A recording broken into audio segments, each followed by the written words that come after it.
아멘. 하나님 은혜를 참 감사합니다. 하나님께서 이 시간 우리와 함께 하시고 우리로 주님 찬양하며 또 주님 예배하게 하시니 감사합니다. 우리의 귀한 기도 또한 우리의 찬양을 하나님께서 들으셨음을 믿사오니 하나님께서 함께 하시고 특별히 이 자리에 말씀 앞에 서게 하신 것 감사합니다. 하나님의 귀한 말씀이 우리 가운데 선포되어질 때 하나님께서 말씀하시는 세미한 음성을 듣게 하시고 성령의 교통하심을 통하여 하나님께서 주시는 힘과 능력으로 하루하루 살아갈 수 있도록 축복해 주시옵소서. 하나님 감사합니다. 인도해 주심을 감사드리며 시종일관을 주님 앞에 맡깁니다. 감사드리며 예수님 이름으로 기도합니다. 아멘.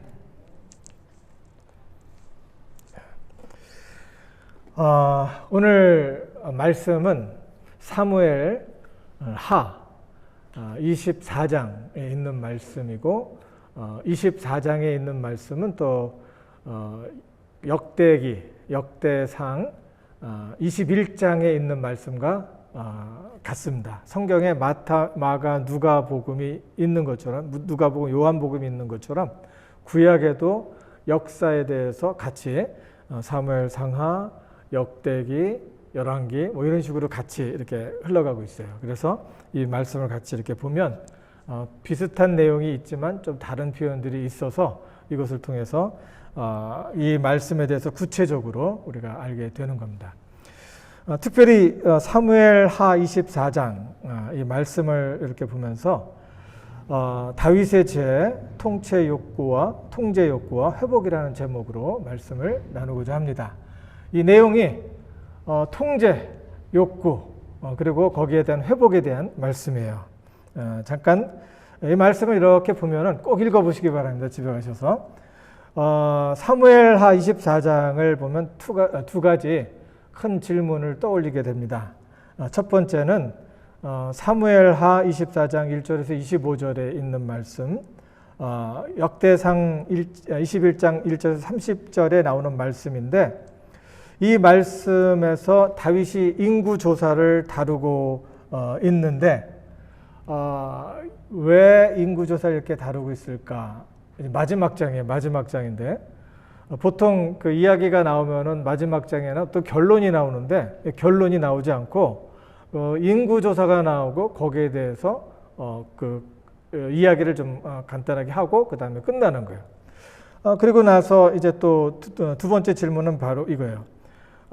이제 그 마지막 장을 인구 조사로 그냥 그 이야기가 진행되다가 이렇게 끝나는 것. 그러니까 첫 번째는 인구 조사를 다루고 있는 것이고, 그리고 두 번째는 뭐냐면은 그 마지막에 보통 결론이 나오는데 결론이 나오지 않고 인구조사로 끝나는 것이 뭐냐라는 그 질문을 갖게 돼요. 그리고 이 말씀을 이렇게 보면서 이 말씀을 통해서 우리에게 해주는 이야기가 있는데 두 가지로 이렇게 볼 수 있습니다. 인구조사는 얼마든지 할 수 있는 거지만 그 인구조사 속에서 해주는 메시지가 있는데 인구조사를 하는 동기는 옳지 않았다라는 것을 이야기를 해주고, 하나님께서는 가려진 동기도 하나님께서 보시고 심판을 하신다는 거예요. 하나님께서는 보시고 이야기를 하신다는 거예요. 두 번째는 이제 한나의 기도가 사무엘 상에서 첫 장에 이렇게 시작이 됩니다. 한나의 기도. 그러면서 다윗의 기도로 끝나요. 다윗이 드리는 예배 기도로 끝나요. 이걸 보면서 한나의 기도와 다윗의 기도가 주는 메시지가 있구나라는 것을 우리가 아는 겁니다. 한나의 갈급한 기도, 하나님께서 그 기도를 들으시고 응답을 주셨다는 얘기와 다윗의 갈급한 기도, 그 간절한 기도, 마음을 비운 상태에서 하나님 앞에 드리는 그 기도에 응답을 주셨다는 것이 사무엘 상 1장부터 사무엘하 24장에 나오는 전체의 내용이라고 보시면 됩니다. 사무엘 어렵죠? 이런 식으로 얘기하니까 성경이 바로 이런 식으로 우리에게 메시지를 주고 있는 겁니다. 여기 이제 그 다윗이 한번 다 같이 읽어볼까요? 시작. 다윗이 인구수를 조사한 후에 그 마음에 자책하고 여호와께 아뢰되 내가 이 일을 행함으로 큰 죄를 범하였나이다. 여호와여 이제 간구하옵나니 종의 죄를 사하여 주옵소서. 내가 심히 미련하게 행하였나이다 하니라.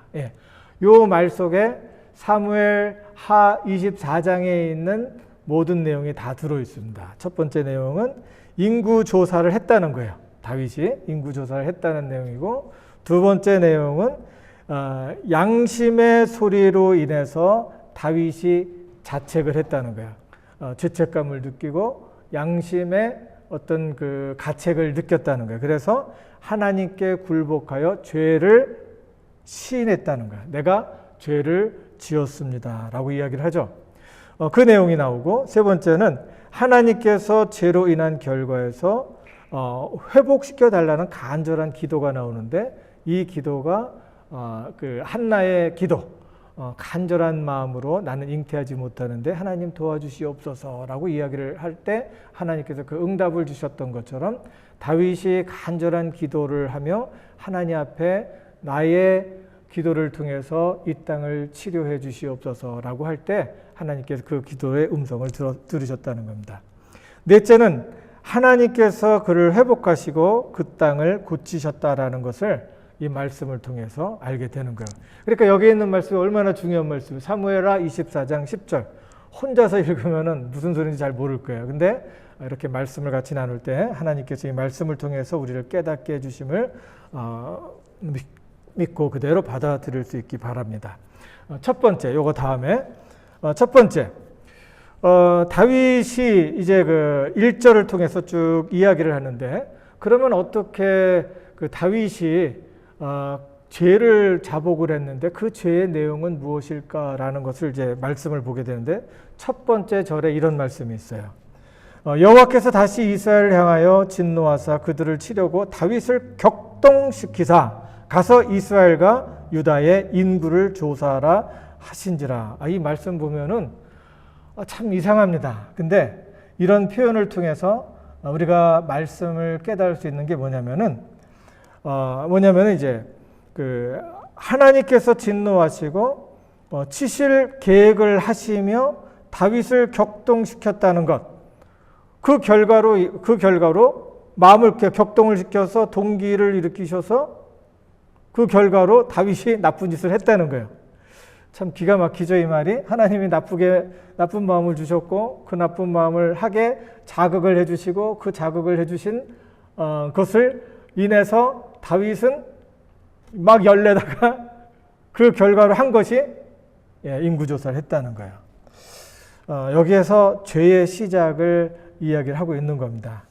죄가 여기 이렇게 시작이 됐다는 거예요. 하나님은 양심에 나중에 죄를 자복하는 것을 보면서 다윗은 이 인구 조사를 하면서 양심의 가책이 있었어요.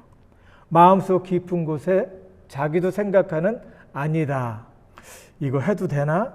이런 생각을 하고 있었던 거예요. 여러분 그럴 때 있죠? 예.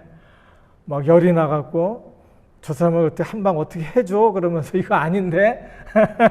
그러면서 막 진행할 때가 있죠. 요거를 하나님께서 이렇게 표현하시는 거예요. 격동하셨다.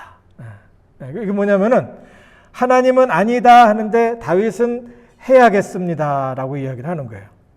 아니다 하는 마음의 소리가 클수록 다윗은 크게 부담을 느끼면서 그 정도가 커지는 거예요. 마음의 부담이 점점 되는 거예요. 여기서 격동시켰다는 말은 그만큼 꼭 해야 한다는 의지의 소리가 더 커진 거예요. 그래서 마음에는 해도 되나 질문을 하고 있는데 그래도 해야 돼. 이렇게 이야기를 하는 거예요. 그러면서 영혼, 자기의 의지와 영혼이 지금 싸우고 있는 거예요. 여러분 그럴 때 있죠? 그럴 때 있어요. 우리가 살면서 이제 자녀를 볼 때도 그럴 때도 있고 이게 그러면서 그리고 또 친구들 볼 때도 그렇고 이 상황이 이렇게 안 돌아가는 거 뻔히 알면서도 마음은 막 그냥 혼자서 막 돌아다니는 거예요. 이성으로는 이게 아닌데 그렇게 생각하면서 그러는 거예요. 2절에 보죠. 이에 왕이 그 곁에 있는 군사령관 요압에게 이르되 너는 이스라엘 모든 지파 가운데로 다니며 이제 단에서부터 부엘세바까지 인구를 조사하여 백성의 수를 내게 보고하라 라고 이야기를 하는 거예요. 인구 조사가 중요하죠. 여기에서 그런데 여기서 말하는 것은 죄라고 이야기를 하고 있어요. 참 이상하죠? 죄라고 이야기를 하면서 이것을 부정을 하는 거예요. 인구 조사가 주는 유익은 많죠.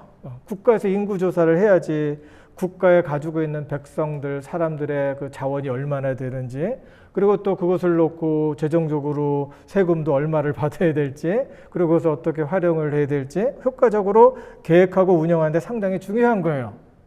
근데 왜 하나님께서는 또 다윗은 이걸 가지고 죄책감을 느끼고 자책을 했느냐 이거예요. 근데 어떤 사람은 이래요. 하나님께서 이렇게 하신 걸 보니까 인구조사는 안 된다. 이렇게 얘기하는 사람이 이 말 그대로 보고 하나님 앞에 맡기면 되지 무슨 계획이 필요해요. 이렇게 얘기하는 사람도 있고 계획한다고 되나요? 안 되죠. 그러면서 포기하는 사람이 있어요. 그냥 인도하는 대로 살면 되지. 이렇게 얘기하는 사람이 있을까요? 없을까요? 성경을 잘못 보면 그렇게 나가는 겁니다. 정신 나간 소리예요. 정신 나간 소리예요. 다윗도 인구조사를 하고 있고 어느 누구도 여기에 대해서 제동을 걸 이유가 없어요. 다윗이 100만 대군을 가지고 있었어요. BC 몇 년? 1000년에 100만 대군. 한 나라가 AD BC 한 4세기 정도에 100만 대군을 갖고 중국을 다 이렇게 제패를 했다고 들은 것 같아요. 근데 다윗이 BC 1000년에 100만 대군 이상을 가지고 있으면서 자국의 군사 정보를 알고 활용하는데 계획하는 것은 그렇게 나쁜 일이 아니었어요. 근데 다윗은 양심의 가책을 느끼고 있었다는 거죠. 여기 보면 3절에 요압이 왕께 이르되 이 백성이 얼마든지 왕의 하나님 여호와께서 100배나 더하게 하사 내 주 왕의 눈으로 보게 하시기를 원하나이다. 그런데 내 주 왕은 어찌하여 인구조사를 하십니까? 이렇게 물어보는 거예요. 여기에서 이제 다윗이 제동이 걸린 거예요. 다윗도 알고 있었던 이야기였고 생각이었고 다윗이 인구조사를 할 때 그 동기부여가 안 좋았다라는 것을 사람들도 알고 있었던 거예요.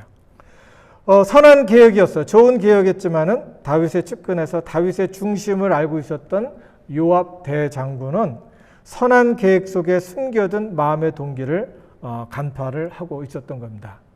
여러분 아무리 좋은 일을 하려고 해도 동기가 나쁜데 누가 옆에서 툭 건들면 기분 나쁘죠? 내 주왕은 어찌하여 이런 일을 하시나이까? 이렇게 이야기를 하죠.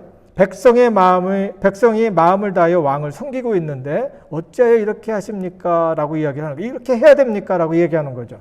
역대상 21장 3절에 보면 좀 더 자세한 표현이 나와요. 이렇게 얘기하고 있어요. 요압이 아뢰되 여호와께서 이 백성을 지금보다 100배나 더하시기를 원하나이다. 내 주 왕이여 내 백성, 이 백성이 다 주의 백성인데 당신의 종이 아닙니까? 내 주께서는 어찌하여 이 일을 명령하시나이까? 어찌하여 이스라엘이 범죄하게 하시나이까? 이야기를 하는 거예요. 백성이 마음을 다하여 당신을 섬기고 있는데 그런데 왜 당신은 이 백성들을 제압하고 통제하려고 합니까? 라고 물어보는 거였어요. 우리가 살다 보면은 나보다 좀 약한 사람들은 내가 말하면서 모른다, 안 가지고 있다, 나보다 좀 약하다라고 하면은 특별히 누구예요? 엄마에게는 누가 있을까요? 자녀. 말 못하는 자녀들이 있어요. 이 자녀들에게 통제하고 억압하려고 하는 인간의 본능이 있다는 거예요. 예. 자녀뿐만 아니라 모든 사람에게는 그런 본능이 있어요. 내가 말하면 뭐라 그래요? 우리 이런 말 쓰잖아요. 말빨이 하나도 안 쓴다. 내가 말하면 듣지를 않아요. 그러면서 속상해하는 거죠. 예. 이 통제의 본능을 가지고 있었어요. 지금 겉으로는 인구조사를 해서 잘 활용하게 잘 쓰겠습니다라고 이야기는 하지만 사람들은 알고 있는 거예요. 이 다윗이 통제하고 꽉 잡으려고 하는구나. 이렇게 그것을 알고 있는 거예요. 왕의 명령이 요압과 군대 사령관들에게 재촉한지라. 이거는 뭐예요? 푸시하는 거죠. 강압하는 거예요. 해라. 잔소리 말아라. 듣지 말아라. 내가 하라는 대로 해. 하고서 지금 얘기를 하는 거예요.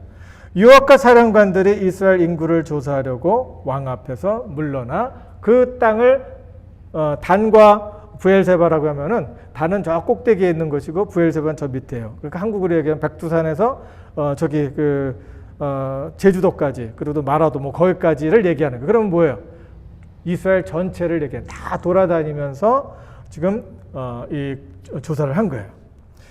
이 구절에서 이제 본격적으로 이제 동기를 보여주고 있는 거예요. 왕의 명령이 요압과 군대 사령관들을 재촉한지라. 여기서는 자세한 내용이 나오진 않지만 하나님의 소리를 듣지도 않고 사람의 소리를 듣지도 않고 밀어붙이는 것을 보게 됩니다. 다윗이 가지고 있던 좋은 습관이 뭐였죠? 항상 어떤 일이 있기 전에는 하나님 앞에 물어봤어요. 먼저 기도하고 생각하고 사람들의 말을 듣고 결정을 했어요. 근데 이번에는 달랐어요. 그냥 항상 그 습관대로 하지 않고 밀어붙인 거예요. 그동안 전쟁을 통해서 블레셋, 암몬, 아무리 가나안 족속과 싸우면서 모든 사람들을 제압하고 통제해야 되겠다는 다윗의 경험 철학이 생긴 거예요. 이게 그냥 생긴 게 아니에요. 이 사람들 이렇게 놔두니까 안 되겠다. 이제 확 잡아갖고 이제 끌어가야 되겠구나라고 하는 그런 생각이 생기면서 경험 철학이 생기면서 이제 통제를 해야 되겠다라는 생각이, 그것이 잘못된 거예요. 리더에게는 그런 것들이 필요할 수 있어요. 그렇지만 이 사람의 마음 속에는 그거보다 더 앞으로 나간 거예요. 일종의 이런 단어가 있어요. 성취지향적인 통제 욕구. 자기가 가지고 있는 것을, 생각하는 것을 성취하기 위해서 성취지향적인, 자기 성취하기 위해서 사람들을 통제하려고 하는 심보가 있다는 거예요. 그 마음이 있다는 거예요. 이런 그 통제 욕구가 생긴 거죠. 자기 성취를 위해서 사람을 제압하고 통제한다는 거예요. 이런 욕구는 건강하지 않은 거예요. 건강하지 않은 것은 뭐예요? 관계에서 건강하지 않은 것은 제가 항상 강조했죠. 거룩하지 않은 것은 건강하지도 않아요. 건강하지 않은 것은 거룩한 것도 아니고 거룩하지 않은 것은 죄라는 거예요. 하나님이 원하시는 방법이 아니에요. 그것이 죄예요. 죄의 결과는 혼돈이고 분리되는 거죠. 자기의 성취를 위해서 자기 생각에 빠지면 하나님과 분리되고 사람들과도 분리되고 분열이 일어나는 겁니다. 어떤 사람이 논문에 이런 것들을 썼어요. 엄마가 자녀들에게 성취지향 심리 통제를 하게 되잖아요. 그렇게 되면은 자녀들은 우울해진다는 거예요. 막 그냥 푸시하면서 막 찍어 누르려고 하고 내 말 들어, 잔소리 마, 이렇게 나가면은 사람이 우울해지는 거예요. 그리고 자기 정체감, 발달 장애를 하는 거예요. 장애를 입는 거예요. 자기가 누군지 몰라요. 그냥 하라는 대로 해야 되면 예, 자기를 잊어버리는 거예요. 나는 아무것도 아니고 엄마 말이 전부야. 이것이 나중에 딱 굳어져 버리면은 자기는 없어요. 그리고 어느 날 갑자기 빵 터져요. 나는 어디 갔지? 이렇게 얘기를 하게 되는 거예요. 그러면서 그런 장애를 얻고 사회적으로 정신적으로 적응하는데 아주 힘들어진다는 거예요. 그리고 숨이 막혀하고 인간 대 인간의 관계를 맺을 수 없다는 거예요. 엄마와 자녀가 서로 존중하고 인정하고 사랑하며 마음을 나눌 때 창조적이고 행복한 관계가 형성이 된다는 거예요. 창조적이라는 건 뭐예요? 깜짝깜짝 놀라게 하는 선물들이 있잖아요. 엄마한테 갑자기 뽀뽀를 한다든지, 그리고 또 엄마한테 갑자기 문을 열어준다든지, 갑자기 와서 이렇게 주물러 준다든지, 이게 창조적인 거예요. 창조적이고 행복한 관계, 그런 것을 통해서 내 마음속에 기쁨이 있는 그런 것들을 경험할 수가 없다는 거예요. 예. 통제 욕구, 이런 것들이 지나치기 시작하면은 이런 것들이 모든 관계를 끊고 뿔뿔이 사람들이 흩어지는 거예요. 지금 다윗이 백성들을 놓고 그런 위기 속에 아주 위험한 짓을 지금 하고 있는 거예요. 사람과의 관계도 마찬가지예요. 내 생각대로 하는지 사람을 이렇게 보면서 시험하고 있으면 자기가 시험에 걸리는 거예요.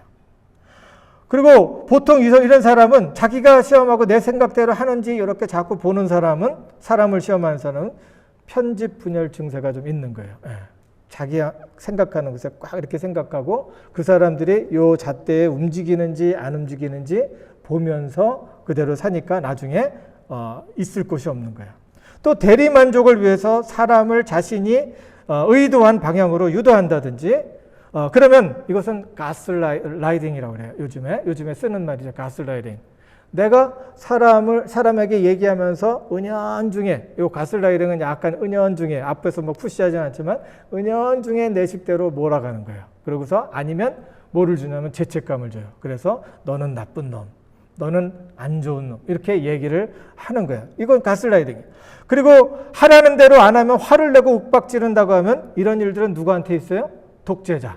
네, 독재자들. 그러면 그 독재자들 밑에 있는 다 이렇게 붙어 있는 것 같은데 뿔뿔이 다 흩어져 있다는 거예요. 어느 날 갑자기 어떤 위기가 오면 빵 떠지면서 하나도 없어요. 사담 후세인 독재자죠. 우리가 군대로 해서 들어갔어요. 전쟁 나자마자 폭탄 떨어지자마자 사람들 다 흩어졌어요. 다 흩어졌어요. 다 흩어졌어요. 독재자. 자기 말을 안 들으면 삐지고 도망간다든지 이런 것들이 있는 거예요. 네. 통제 욕구를 자신을 위해 잘 사용하면 아주 유익해요. 네. 그런데 자신의 성취를 위해서 사용하면 관계는 다 깨지고 가정도 파산되고 부모는 존경받지 못해요. 사람들한테 존경받고 싶어요? 통제하려고 하지 말라는 거예요. 네. 통제하지 말라. 이거 하나님께서 원하시는 것이 아니에요. 통제하지 말고 그 사람의 인격을 존중하고 그 사람과 대화하면서 함께 풀어나갈 때 이것이 사랑이라는 거예요. 하나님께서 이런 식으로 우리를 이끌어 가시는데 우리를 존경받고 존중받는 하나님의 형상, 하나님의 형상대로 지었는데 죄를 지음으로 인해서 우리가 존경받고 존중받지 못하고 사람 취급도 못하고 뿔뿔이 흩어지는 일들이 일어나는 겁니다. 그리고 우울해지고 외로워져요. 관계는 축복인데 이런 행동을 하는 사람들의 관계는 지옥이 되는 거예요. 지옥이 뭔지 아세요? 희망이 없는 것이 지옥이에요.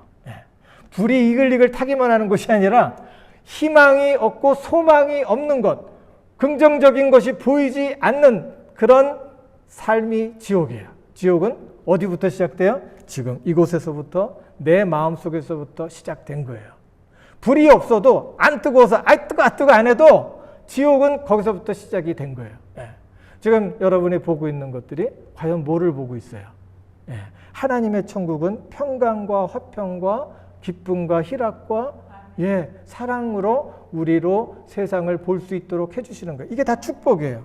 다윗도 마찬가지예요. 그런데 백성을 제압하고 통제하면 백성들의 사랑과 존경도 잃고 나라는 분열되는 거예요. 그런데 다윗은 그 일을 재촉하고 있는 겁니다. 이런 제약이 어떻게 진행되는지 이 성경을 통해서 보여주는 거예요.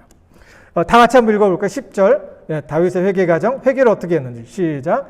다윗이 백성을 조사한 후에 그의 마음에 자책하고 다윗이 여호와께 아뢰되 내가 이 일을 행함으로 큰 죄를 범하였나이다. 여호와여 이제 간구하옵나니 종의 죄를 사하여 주옵소서. 내가 심히 미련하게 행하였나이다. 미련하게 행했다는 거예요. 통제 욕구에 딸려다니고 끌려다니고 내 마음이 그것 때문에 어쩔 줄 몰라 하면 벌써 자기 마음의 지옥이야. 상대방이 지옥이 아니라 그것으로 인해서 내 마음이 지옥 생활을 하는 거예요. 심판은 누구한테 임했어요? 그 말을 하고 있는 사람에게 벌써 임한 거예요. 여기에서 다윗의 인구조사가 선한 동기가 아니라 악한 동기, 자기 성취를 위해서 제압하고 통치하는 것이 있었다는 것을 알게 되잖아요. 왜? 자책감을 가졌잖아요. 만약에 그 다윗이 이런 자책감을 갖지 않고 있었다면은 그것은 선한 동기였는지 알았지만은 다윗은 지금 꽉 잡으려고 했대요.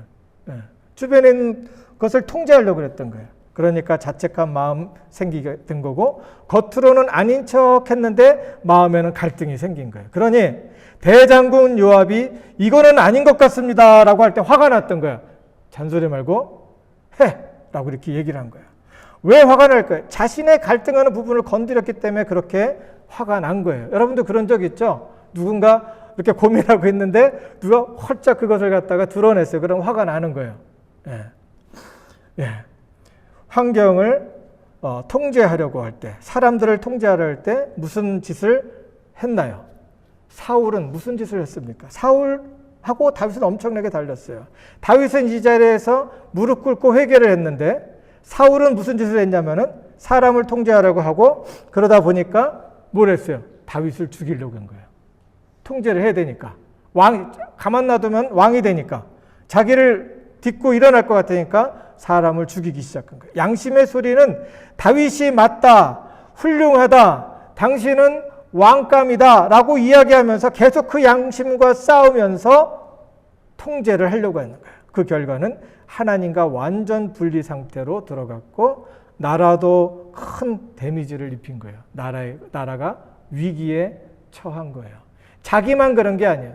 자기 옆에 있는 사람도 망하는 거예요. 내가 자꾸 사람을 통제하려고 하다가 보면은 내가 자녀도 막 통제하려고 그러고 남편도 통제하려고 그러고 아내도 통제하려고 사람들을 통제하려고 하다가 보면은 다 깨지는 거예요. 다 깨지는 거예요. 자기만 데미지를 입는 게 아니라 사람들도 주변에 있는 가정도 다 깨지는 거예요.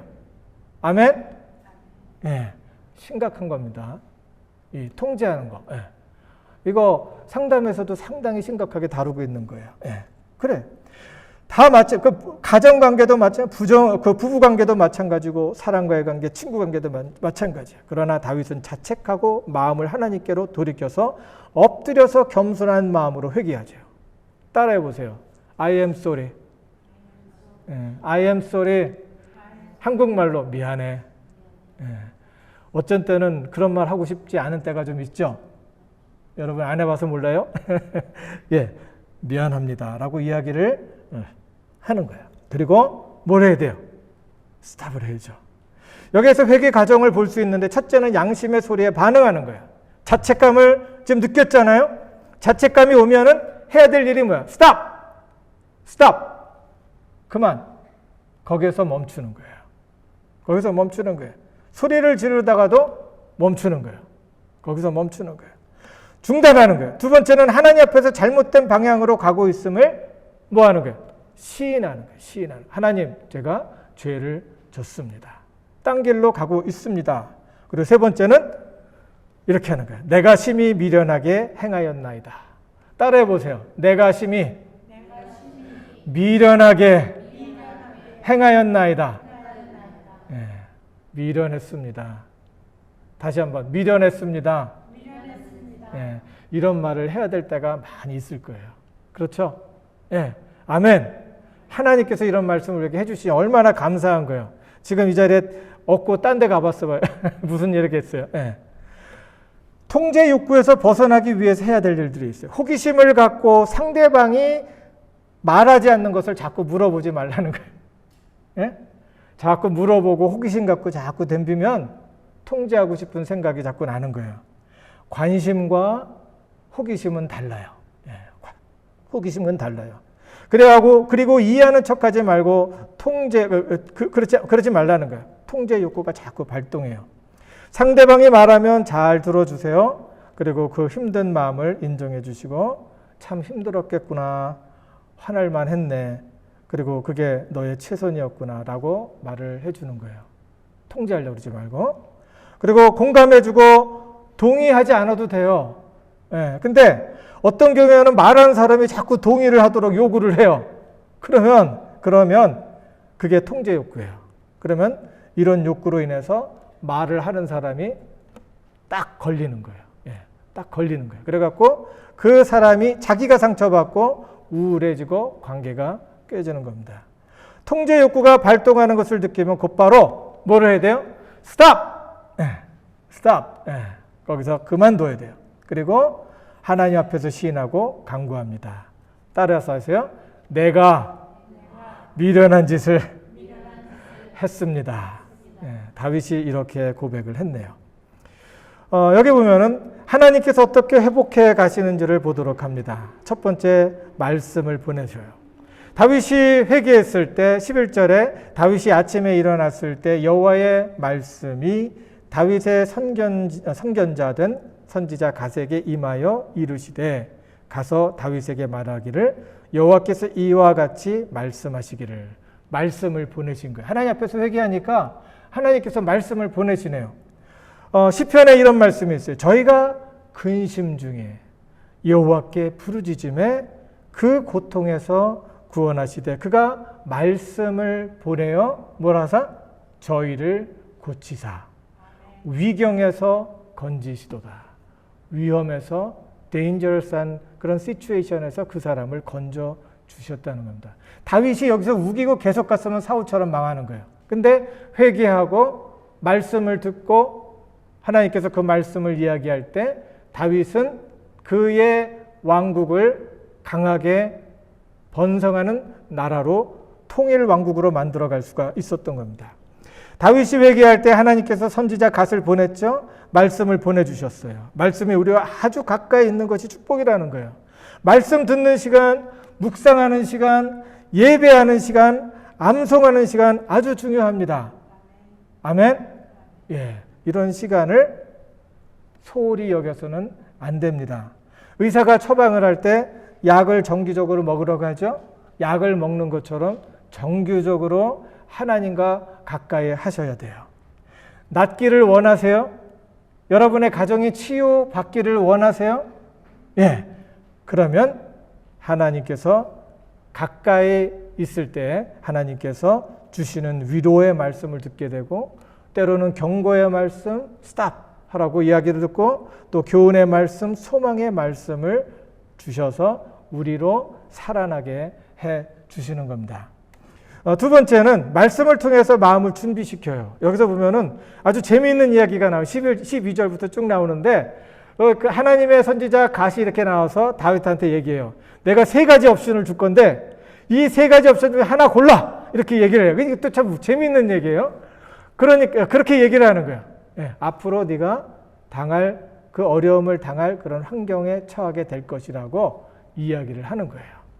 그걸 우습게 뭐 그런 식으로 받는 게 아니라 그 환경에 대해서 미리 이야기를 하면서 뭐를 하시는 거예요? 마음의 준비를 시켜주고 있는 거예요. 하나님께서 우리에게 말씀이 임하시면 하나님께서 우리가 하나님 앞에 가까이 가면 하나님이 우리의 처한 환경을 싹 없어지는 게 아니에요. 어떤 매직을 통해서 기적을 통해서 내가 미워하는 사람이 갑자기 죽는다든지 내가 싫은 사람이 갑자기 없어진다든지 저 사람이 갑자기 잡을 잃고서 완전히 공경에 빠진다든지 그게 아니에요. 하나님께서는 그런 메스업되는 그 환경 속에서 내가 마음을 준비할 수 있도록 마음을 준비시켜 주시고 그 속에서 내가 그 시간을 지나갈 수 있도록 하나님께서 함께 하시는 거예요. 왜? 그 환경은 누가 만들었어요? 하나님이 만들었나요?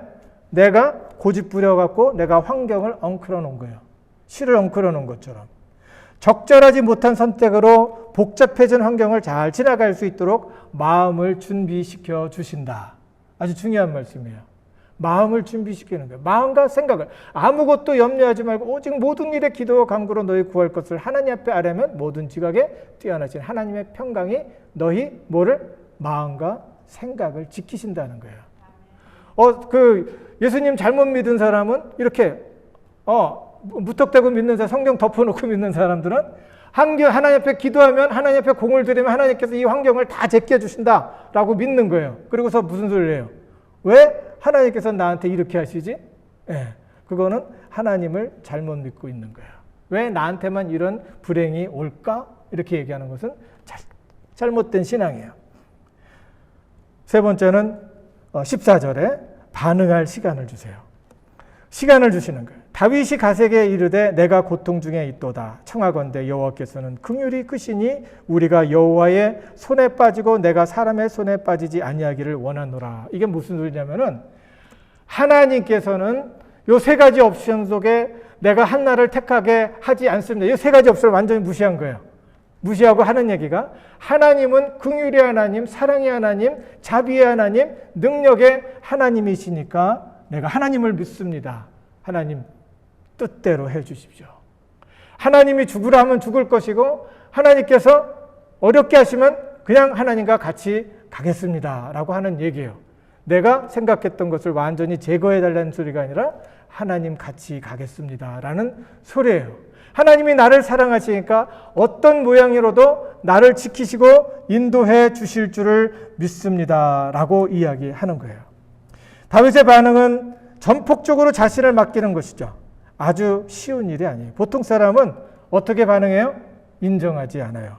거부하고 반항해요. 나중에 지치고 깨져서 기권할 뿐이지, 그리고 피해갈 뿐이지 인정하고 수용하지 않는다는 거예요. 그러나 회복되지 않은 상처는 마음속에서 썩고 골마서 내 영혼 전체를 썩게 하는 거예요. 그 결과는 우울함, 절망, 낙심, 외로움, 예민함, 마음의 분노, 격한 감정, 슬픔, 영원한 분리고 끝내는 자기를 죽이는 거예요.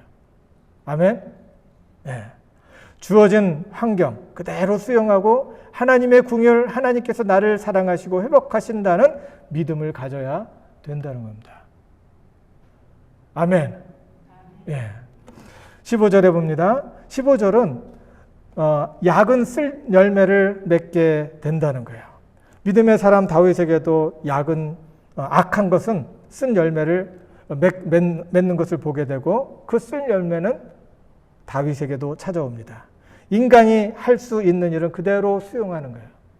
있는 그대로 받아들이는 거예요. 하나님 감사합니다. 이런 가운데서도 내가 하나님이 계시다는 것이 너무 감사합니다.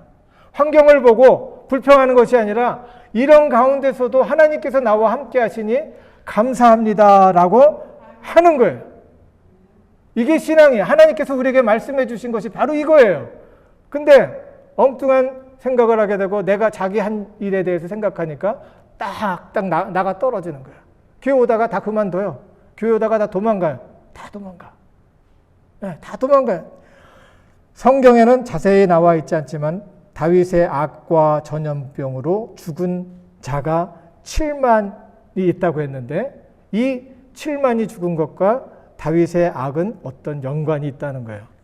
다윗의 처지가 지금 백성들을 돌보고 하나님의 이름으로 진짜 그 좋은 그 정치를 해야 돼요. 선정을 해야 될 때였는데 그때 다윗은 하나에 이렇게 빠져 있는데 사람들을 꽉 잡아야 된다는 그런 생각으로 빠져 있었던 거예요. 그리고 압제하고 통제하는데 여기 보니까 거의 10개월, 9개월 20일이 걸렸다고 했어요. 거기에만 지금 집중을 하고 있었던 거예요. 농사를 잘 짓도록 환경을 잘 개선하고 그래서 사람들이 건강하고 거룩한 삶을 살 수 있도록 해줬어야 됐는데 지금 자기 생각에 꽉 잡혀 있었던 거예요. 그래서 이런 상황으로 자기 성취를 위해서 통제하고 압제하는 데 시간을 소모해버린 거예요. 1년이라는 시간을 소모했으니 그 나라가 어떻게 됐겠어요.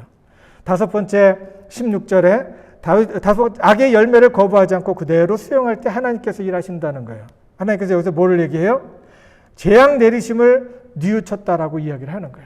재앙 내리심을 거두셨다는 거야. 내가 마음을 돌이켰을 때 하나님께서 거기에 대해서 이제 내가 좀 너무 심하구나. 그러고서 그것을 갖다가 돌이키시고 스탑하신다는 거예요. 6번째 17절에 보니까 그 고통 속에서도 다윗은 탄원을 하죠. 제가 대신 받겠습니다. 백성을 더 이상 괴롭게 하지 말아 주십시오. 이것은 저의 순전히 죄입니다. 지금 7만이나 죽었는데 더 죽으면 안 됩니다. 라고 이야기를 하면서 하나님 앞에서 간절히 기도할 때 하나님께서 그 마음에 움직이셨다는 거예요. 다윗도 회개했지만 하나님도 마음을 돌이켰다는 말은 하나님도 회개하셨다는 거예요. 하나님도 말을 돌이키셨다는 거예요. 18절에 보니까 말씀이 다시 임하여 구체적 방법을 제시하죠. 여호와를 위하여 단을 쌓으소서라고 이야기를 합니다. 뭐예요? 하나님과 관계를 회복하셔야 됩니다. 하나님과의 관계를 회복하시고 그리고 백성들과의 관계를 회복하시고 백성들이 하나님과 관계를 회복할 수 있도록 가운데서 중재 역할을 하셔야 됩니다라고 이야기를 하는 거예요. 그리고 다윗은 자신의 개인적인 관계를 하나님과의 갖기 위해서 여기에 있는 사람 24절에 보니까 뭐라고 했어요? 아리우나가 이제 다윗 왕이요 여기서 그 제사를 드리려면은 제가 여기 있던 거 다 준비됐으니까 드리겠습니다라고 이야기를 했는데 이 사람은 여부스 사람이고 그 이스라엘의 대적이었어요. 그래서 이 사람이 순수하게 내놓은 것처럼 지금 보이지만은 그 속에 다윗이 무서웠던 왕이었고 그러니까 지금 다윗한테 잘 보이려고 내놨던 것으로 보는 거예요. 그 다윗은 그렇게 받은 것으로 하나님 앞에 예배를 드린 게 아니라 자기가 그 사람에게 충분한 페이를 하고 대가를 치르고 자기의 예배로 하나님께 드리는 예배로 만드는 거예요. 그래서 하나님 앞에 관계를 가질 때 하나님 앞에서 내가 하나님 앞에 대가를 치러가면서 하나님 앞에 진지한 관계를 갖는 것이 중요하다는 것을 보여줍니다. 그리고 나서 25절에 보니까 번제와 화목제를 드려요. 여기서 번제는 뭐를 얘기하냐면은 자신을 드리는 의지가 담겨 있는 제사예요. 내가 책임지겠습니다. 온전히 삶을 드리는 헌신을 하겠습니다. 그래서 다 태워서 드리는 거예요. 헌신을 얘기해요. 화목제는 하나님과 관계를 회복하고 사람들을 돌아보고 관계를 회복하겠다는 의지를 담은 헌신의 제사예요. 하나님과의 관계 회복하고 사람들과의 관계를 회복해 보겠습니다라고 이야기한 거예요. 부모 자녀도 마찬가지예요. 인간관계도 마찬가지고 신앙은 모든 관계에 미치는 거예요. 그 결과는 건강한 관계, 거룩한 관계를 회복하는 겁니다. 이것이 하나님 관계에서 누리는 축복이라는 거예요. 결론적으로 맨 마지막 다윗의 죄 뭐였어요? 통제 욕구였다는 거예요. 그때 하나님 앞에서 자기를 시인하는 거 아주 중요합니다. 두 번째는 뭐예요? 말씀에 귀를 기울이는 거예요. 그리고 세 번째는 대가에 대한 마음을 준비하는 거예요. 네. 피해갈 수 없어요. 하나님께서 그것을 피해 주시는 게 아니라 사망의 음침한 골짜기를 다닐 줄 알아도 내가 해를 두려워하지 않을 것은 주께서 나와 함께 하심이라. 신앙을 잘못 알고 있으면 안 돼요. 하나님께서 내 환경을 없애주는 게 아니라 그 엉클어진 환경 속에 하나님께서 함께 하시는 거예요. 하나님께서 함께 해주시면 그 엉클어진 환경이 나한테 고난이 유익함이라 라는 것처럼 내가 더 성숙할 수 있는 그런 환경이 되는 겁니다. 그리고 하나님께서 긍휼로 다가오시는 것을 믿어야 돼. 하나님은 사랑이시고 나를 책임져 주실 것을 믿습니다. 아멘. 네, 믿는 거예요. 그리고 대가를 거부하지 말고 그대로 받아들이고 환경을 받아들이고 하나님 그 가운데 계시고 동행하심을 믿는 거예요. 그리고 하나님 회복하십니다 라는 것을 믿고 하나님을 의지하는 겁니다. 이럴 때 뭐가 돼요? 가정이 회복되고 이럴 때 나의 관계가 회복이 되고 내 관계를 통해서 하나님께서 뭘 받아요? 영광을 받으시는 거예요. 이게 축복이에요. 이게 축복이에요. 하나님의 놀라우신 축복과 은혜가 여러분의 삶 속에 마음 속에 가득 채워지기를 주님의 이름으로 축원합니다. 하나님 은혜를 감사합니다. 주님께서 이 시간 우리와 함께 하시고 우리에게 말씀하시니 감사합니다. 하나님 이 말씀 믿고 의지합니다. 하나님 붙들어 주시고 우리의 마음이 어떤 상황에서 하나님 앞에 온전히 맡길 수 있도록 인도하시고 하나님의 주권을 따라가는 하나님의 신실한 종들 되어줄 수 있도록 축복해 주시옵소서. 감사드리며 예수님 이름으로 기도합니다. 아멘.